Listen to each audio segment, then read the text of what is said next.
want to welcome everybody to week 4 in Michigan for our prep football picks. Brandon Town. Week 4, third of the way the season's already done. Hard to believe, but as they say, time never speeds up or slows down. It's just your perception to it.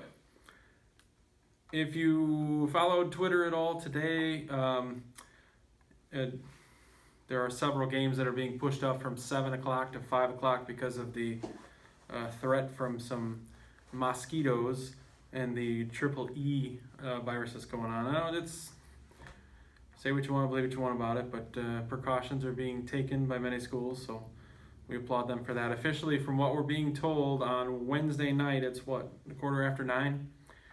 Three Rivers at Sturgis, Mendon at Bloomingdale, Centerville at White Pigeon, Buchanan at Constantine. All of those games are starting at 5 o'clock. We know that for sure.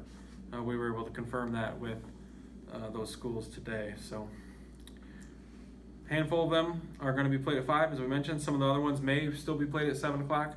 If we hear anything one way or another, we will make sure to get that out on social media and let you guys know. Back to week 3. How did we do, Tom? Well, you and I both went 9-1. The Twitter folk went 8-2, so that puts us at 24-7 on the season, and Twitter 23-8. So they got to make up a game. Okay. Where are we going first this week? Well, let's start with that Mendon and Bloomingdale game. Okay.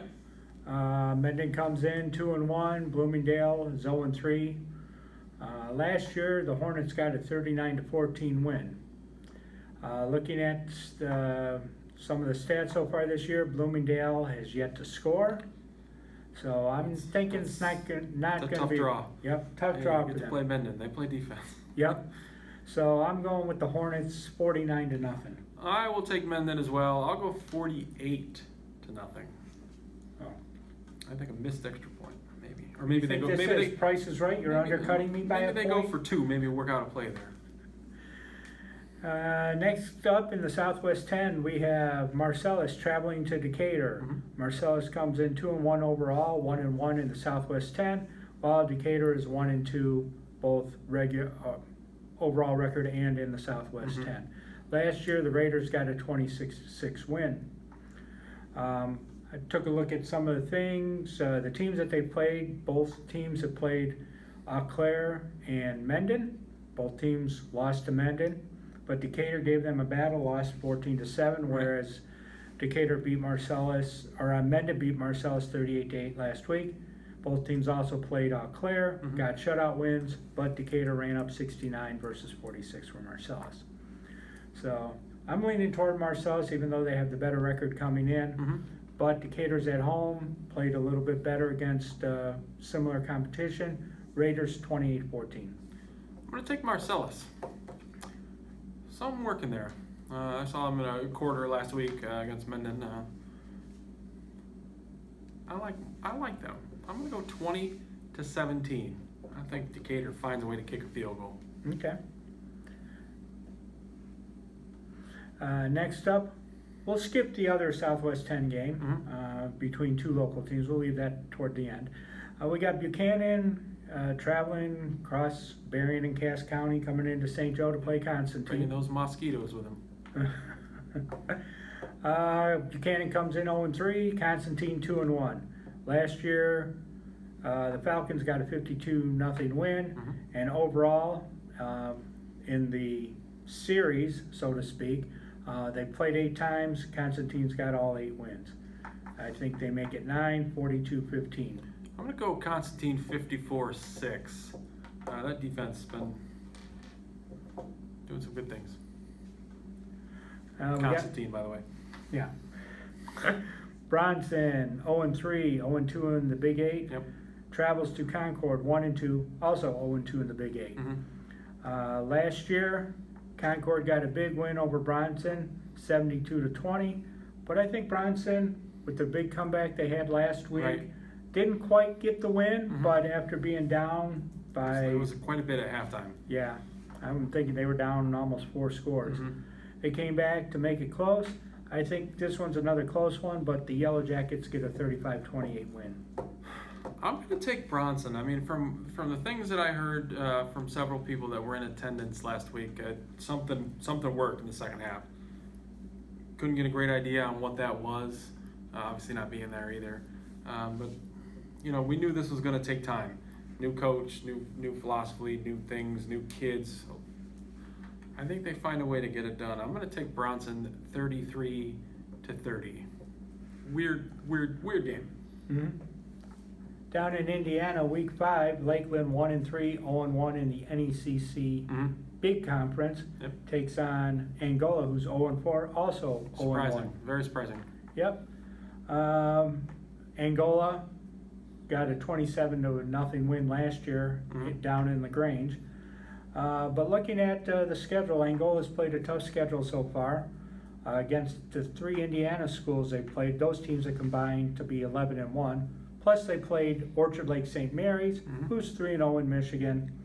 So I'm thinking Lakeland's gonna run into a team that's played, some tough competition, be able to put it together and I take the Hornets 35-30. I'm gonna take Angola as well. Lakeland has scored points this year.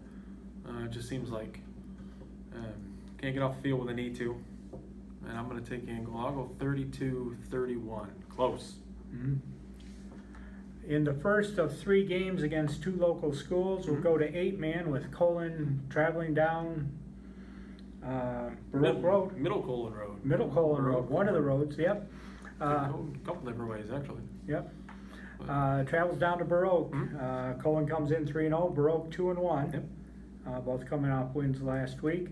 Last year, the Magi got a 56-12 win. Although Baroque, they're playing better this year, and I think they got several more wins ahead of them. Oh yeah. I just think Colin, with the size that they have, The the amount of numbers, kids too, yeah. the numbers they have, they're going to be able to outlast Baroque. Yep. But I think Baroque puts up a couple scores on them, and the Magi get a 42-14 win. Yeah, Baroque's better than people think. They got some kids that can make a difference, but I think just through attrition alone, it's going to be tough. But yeah, look, their season is going to come down to one game if you kind of project that whole thing, and that's probably going to be the Teconcha game later in the year. So obviously you want to get through this week, don't want to get anybody injured, play well, do what you can. But I think Colin just a little too tough. So I'm going to go Colin 42-26. I think it's closer than people think. In the Southwest 10, we have Centerville, an honorable mention in D7, facing number 6 ranked White Pigeon in D8 at Everett Gray Field. I think this is going to be a battle. Yes. It's going to be hard hitting. Both teams want to prove themselves as far as their ability to play football, hit each other. But I'm going to go with White Pigeon 16-14 to get the win and remain undefeated. White Pigeon is tough. Those kids know how to play football. We got a chance to see them last week, and something's working there. I mean, not to say that Centerville can't get it done, because Centerville's obviously got some athletes and they're a good football team, well coached. But playing at home, I think White Pigeon finds a way to get it done. I'm gonna go 22-14. That was close to last year's score. Yeah. Centerville got a 22-12. I just think being at home, I think maybe get a bounce this way. Maybe who knows? But I'll take the Chiefs. And the final game, which we skipped over just because I'm being that way this week. Three Rivers travels cross county. Jeez. Cross country. They'll run. Yeah. And comes to Sturgis. Wildcats come in 0-3. The Trojans are 1-2. Yeah. And which kind of reverses the way it's been the last few years. Generally, Three Rivers has been coming in with the winning record, or the better record, I should say. Yeah. Last year, the Wildcats got a 40-0 win. Last Sturgis win was actually in 2015. The last time Three Rivers did not make the playoffs, and that was the last time Sturgis did make the playoffs. You saw Sturgis in the scrimmage when they played Three Rivers. You were impressed with them there. Obviously, Vicksburg and Edwardsburg, who are both Ranked. undefeated and ranked. Yeah. Sturgis didn't do too well against them. They got their win against South Haven. Yeah. But I'm thinking that, I think the fact that Sturgis is at home, Yes. I think they're gonna pull out a 21-15 win. And I think it's kind of, you know, going back to these 5 o'clock starts, I think it's kind of unfair that you know, Three Rivers is used, or any of those teams that got to get on the road, you know, you have a way of doing things. You get out of class at a certain time, you have a team meeting, everybody gets their pads ready, everybody gets on the bus at the same time. And now that is really shortened quite a bit because you're lopping 2 hours off of Mosquito Gate. So I'll take Sturgis too. I think they find a way to get it done at home. Maybe defense gets a stop in the fourth quarter, kind of run the football. And I think they win 24-20. Maybe a turnover there, second half kind of thing. Mm-hmm. Oh yeah, I think it'll be fourth quarter of the Yes, side. I think so too. Speaking of Edwardsburg and Vicksburg, they're actually gonna be playing each other this week up in Vicksburg, so. Okay. And Edwardsburg is the number 1 team in Division 3. Yep. Wolverine also has the number 1 team in Division 4 in Yep, Paw Paw. who's gonna be on Sturgis' schedule down the road. Mm-hmm. Three Rivers already has played them, and Paw is at 2-1 to Wajak in the Wolverine. That could be a good game. Yep, so Wolverine's getting some love in the rankings. Yep. Southwest 10's getting some love as Yep, well, so. And got to mention Colin's ranked 6th, Yeah, Colin, honorable number 6, mention, yep. D8, so. And, you wanna throw out a shout out to Snooze to You. Mm-hmm. He's put together already his third week Week 3, rankings. yep. Obviously, it's way early, Mm-hmm. but Well, it's nice all to 6 kinda of look at our, all 6 of our teams that have winning records. Yep. Mendon, Centerville Pigeon, Constantine, Colin and Baroque. Is that all 6? That's all. Yep, that's all 6. They're all technically projected to make the playoffs. We'll have to see how it works out. Obviously, injuries and losses you don't expect will make differences. Actually, it's 7 with Marcellus. Oh yeah, Marcellus. Was Marcellus in there? I don't know. I'd have Maybe. to look. I don't remember seeing him. Yeah, no, they were in Snooze's Oh, thing. I they don't know were if in we Snooze. I don't know if we mentioned them or not, but Yep, 7. 7 local teams. So either way, Yeah.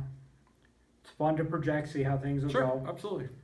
And obviously, next couple weeks are going to start shaking Yeah. things out. Yeah, weeks 4, 5, and 6, you really, you know, once that week 6 is completed, you kind of get, like you mentioned, a better idea of where you might end up. So, I think that'll do it for this week. yeah, that's all I got. It's Wednesday. It is Wednesday. It is Wednesday. So, I guess wear your bug repellent. Do what you can. I know Don't eat bananas. So, why is that? I've heard that eating bananas attracts mosquitoes for some reason. Huh. Yeah, it's one of those weird things. Certain people attract mosquitoes more than other people too. Okay. On that note, we'll see you next week.